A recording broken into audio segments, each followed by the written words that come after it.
Hey, welcome back to 1 Minute Excel. Today we're going to look at a VLookup match formula.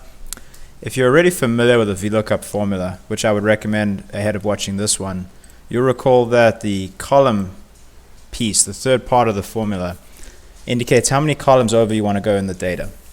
So for the data set here, if we wanted to find the score for val, we'd go to the data and we'd go over 2 columns. And if we wanted the symbol, we would go over 3.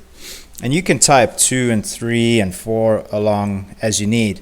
But if you had to go over 50 columns, that would become very tiring, and there's got to be an easier way, which there is. So what we can do is we can use a match formula for the column, which I'll do as follows.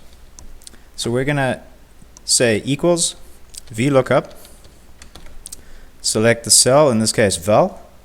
We can lock it hitting F4 3 times, which will lock the column so it doesn't move over. Select our range. Our range is going to be the same as the other example. Hit F4 once to lock that. And now for the column piece, we're actually going to type in match, open parentheses. And in this case, we're going to match the header above. So we're going to match score. Hit F4 twice. That'll lock the row. So as we move the formulas down, they'll still keep it in that area there.